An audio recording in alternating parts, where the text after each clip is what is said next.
Sebentar lagi sore hari berubah malam gelap.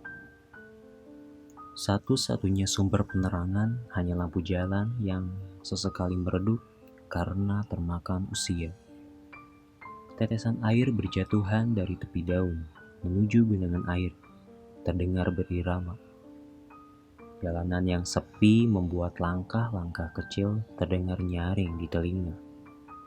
Aku seperti merasakan ada sosok misterius menemani setiap langkahku untuk pulang. "Siapa itu?" teriakku. Suaraku tiba-tiba ditelan kegelapan. Aku mendengar sesuatu seperti langkahan kaki. Tapi itu bukan langkahku, langkah yang tidak aku kenal. Suara hentakannya berat sekali, seperti orang yang mengenakan sepatu bot besar. Aku yakin seseorang mengikutiku sejak dari gerbang sekolah. Kuhentikan langkah dan berdiam sejenak, menarik napas dan menghembuskannya perlahan. Sungguh, aku merasa ada yang aneh. Sedari tadi kakiku berat sekali. Rasanya seperti ada ribuan tangan menarik dari dalam bumi, memaksaku untuk terjatuh. "Melisa, tunggu, tunggu!"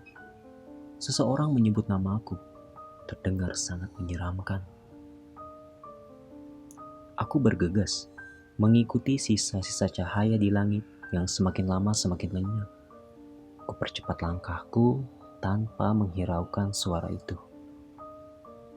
Jujur, aku tak berani menengok ke belakang. Ibuku pernah berkata, jika ada suara aneh memanggilmu dari belakang, jangan sekali-kali menengok ke belakang. Jika tidak, kamu tidak bisa pulang. Satu hal yang aku pikirkan, berlari sekencang-kencangnya menuju rumah. Tiba-tiba aku melihat seseorang yang juga sedang berlari. Seorang gadis yang memakai seragam sekolah. Aku melihatnya samar-samar. "Hei, tunggu!" Aku memanggilnya, namun ia tak bergeming. Gadis itu menghentikan langkahnya. Tubuhku seraya, tak memiliki sisa tenaga. Aku pun ikut berhenti. Kupegang kedua lutut sambil menghela napas dalam-dalam. Sedikit bersyukur bertemu orang lain dalam perjalanan pulang. Gadis itu memalingkan kepalanya ke arahku. Darah di sekujur tubuhku bergejolak. Aku merasakan setiap otot dan nadiku mengejang. Mataku melebar dan jantungku berdetak cepat sekali. Aku tidak percaya dengan apa yang aku lihat sendiri. Gadis itu. Tidak mungkin. Gadis itu mirip sekali denganku. Tidak. Aku melihat diriku sendiri. Dengan seragam dan tubuh yang berlumuran darah. Wajahnya menyeringai. Ia menangis darah. Tubuhku dibius oleh ketakutan. Tiba-tiba kepalaku rasanya berat sekali. Aku nyaris kehilangan kesadaran. Kakiku rasanya tersedot ribuan tangan. "Hei, tunggu!" Seseorang memanggilku dari belakang. Aku melihat ke belakang. Mataku serasa ingin keluar dari kelopaknya. Aku ingin berteriak, namun suaraku tenggelam jauh dalam ketakutan. Tubuhku tersedot oleh bumi dan terjatuh. Aku melihat langit. Semua tampak gelap. Bahkan awan pun tak lagi terlihat kelabu. Dari situ aku hanya bisa berbicara dalam hati. "Ibu, aku ingin pulang." "Melisa, Melisa." Aku terbangun dari tidur.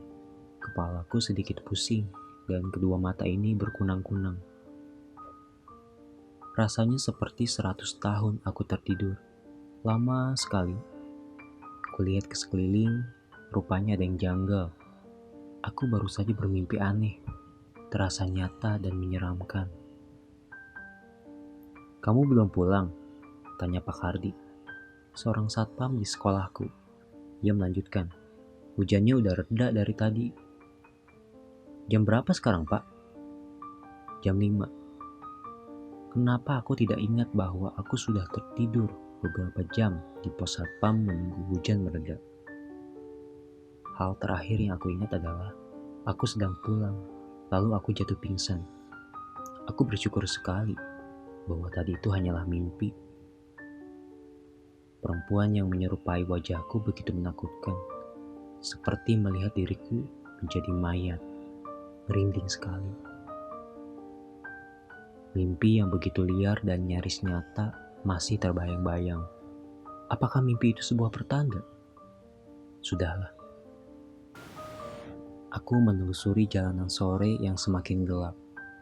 Sisa-sisa hujan masih tampak menggenangi jalanan.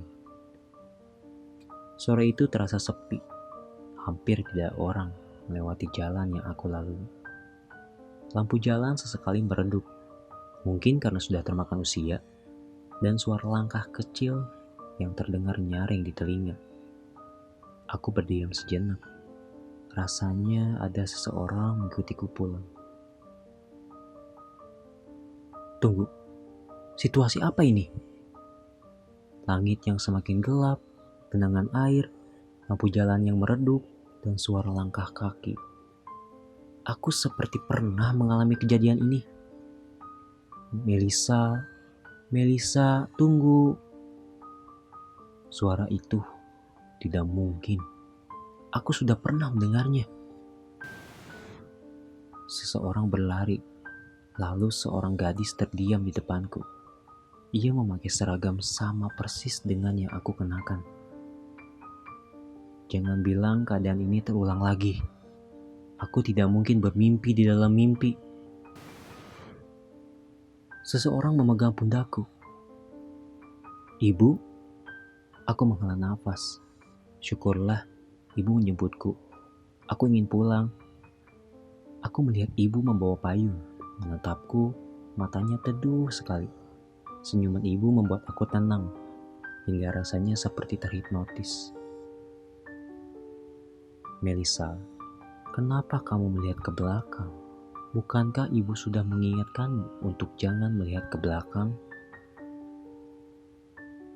Aku mengusap-usap mata. Sosok ibu menghilang. Ibu, aku memanggilnya dan melihat ke sekeliling. Kepanikanku hampir mencapai puncaknya. Aku berlari sekuat tenaga, tak henti-hentinya aku menangis. Tiba-tiba kakiku tersandung sesuatu. Tubuhku kehilangan keseimbangan dan terjatuh. Sesosok mayat tergeletak di tengah jalan. Jumlahnya 1, 2, 3, tidak, itu lebih.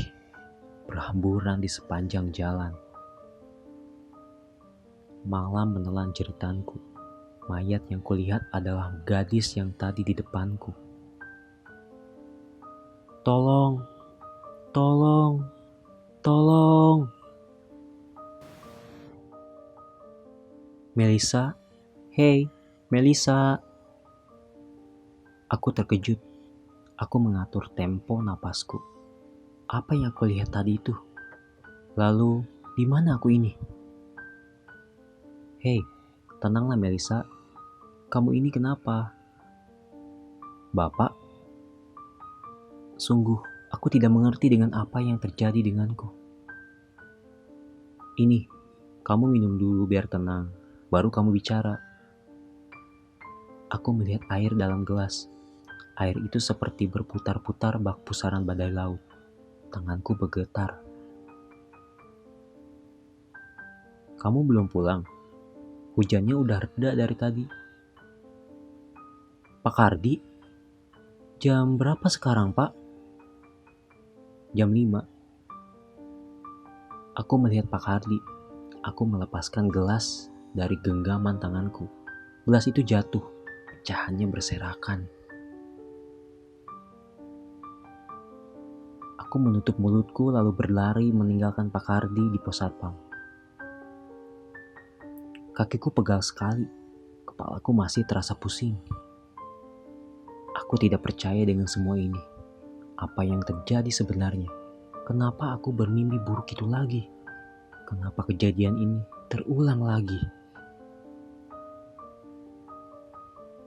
Aku berdiam sejenak, melihat ke sekeliling.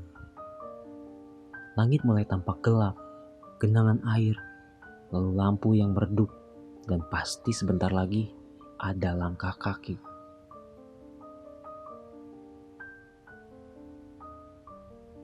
Aku menampar pipiku berulang kali, berharap mimpi ini segera berakhir. Sial, pipiku sakit sekali. Apa kali ini benar-benar nyata? Melisa, Melisa. Suara itu, tidak, aku tidak ingin mendengarnya. Rasanya sudah berkali-kali aku mendengarnya. Aku langsung berlari sekuat tenaga. Seseorang berada di depanku. Tidak, kali ini ada dua orang. Seorang gadis bersama seorang wanita memegang payung. Ya Tuhan, aku mengenali wanita itu. Ia memegang pundak gadis di depannya. Ibu, syukurlah ibu menyebutku. Aku ingin pulang, kata gadis itu. Gadis itu menengok melihat wanita yang membawa payung. Wanita dan gadis itu melihat ke arahku. Wajahnya menakutkan sekali. Aku perlahan berjalan mundur. Mereka masih memerhatikanku. Tiba-tiba ada yang menepuk pundakku. Melisa, Melisa. Aku berhenti. Lalu saat aku melihat ke belakang, aku melihat seseorang